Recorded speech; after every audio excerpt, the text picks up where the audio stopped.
But when you go through Delta Force selection, it's an individual effort. You're not with any group. You're all by yourself. You're expected to be able to go out by yourself, represent the unit and the United States government, okay, and speak to anybody at any level about tactical operations, strategic operations.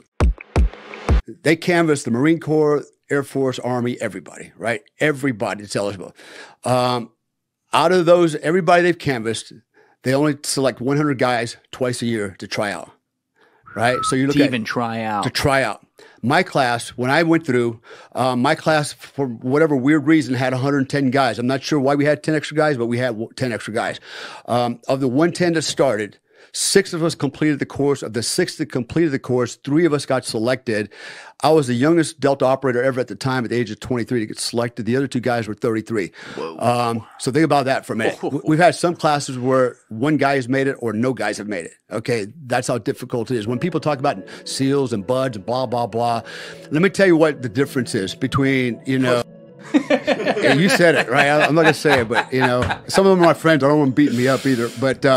But here's the difference, right, with Delta Force selection and, like, say, BUDS, for example. And you see it all the time, right? SEALs, they're all on the beach running around, you know, and they're carrying boats and rolling around the sand, getting wet, you know, and singing and yelling and hollering and crying, pissing and moaning, doing flutter kicks in the waves. And but they're doing it as well as a group, right? And so when you're in a group, what can you do in a group? You can draw power, motivation, you know, inspiration from the other guys. When your crank is dragging in the dirt, you're like, I've had enough. And you see Joe Snuffy over here that's worse than you, but he's hanging in there. You kind of get inspired to keep going on, right? You don't want to quit before he does. Right. But when you go through Delta Force selection, it's an individual effort. You're not with any group. You're all by yourself. Every day, all day long, everything you do is by yourself. Moreover, you do not know the standards of performance, right? They don't tell you what they are. They give you the task. What do you mean they don't tell you what they are? You don't know what they are. For example, what they'll do is, they'll go, here's the task. They don't tell you when it ends. What's an example task? Okay, for land navigation, for example. Okay, so think of this: you're in the mountains of West Virginia, Pennsylvania, Maryland, wherever, right? And sorry to hear they're going to tell you, okay, today you're going to start at this point, and your next point, here's a grid coordinates for that. You have to navigate to that, and then when you get to that next point, give you more grid coordinates. You go to the next point, the next point, next point, next point. And now you're walking through mountains, rucksack on your back. It's raining, it's snowing, it's freezing.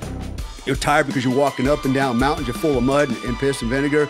And you don't know when it's going to end. And when you ask, sir, how much time do I have? The automatic response, and I know this because I was a cadre a couple of times, was do the best you can. But sir, how much time do I have? Do the best you can. And then with a straight face, right? There's no encouragement and there's no discouragement. You know, it's like you're talking to freaking robots, you know? And that's so bizarre. I've never heard anything like that from the military. Yeah, there's no other place in the military that does that, right? It's just this organization. And so what does that do to you? So every day you're going doing the best you can, right? Which means going balls to the walls every day, all day long, up and down these mountains. You don't know when it's going to end. Do you know how long? You don't. Like, no. But do you know after the fact, like if your length of time that you did it is the same as others, or does that vary too? You don't know. You don't know anything. They don't tell you anything, right? So, and the reason you don't know anything is because here's what happens. So you're out there by yourself for a couple of weeks, all alone, every day, under pressure, under stress. You don't know what the standard of performance is, but you know you must be making the grade because you're still here. They haven't canned you yet. And so what happens is you physically start breaking down, okay, because you're pushing yourself as hard as you can because you want to make it. And then when your body starts to break down, the mind starts breaking down, right? So, and guess what? They're not breaking you down. You're breaking yourself down. They're going, here's the standard.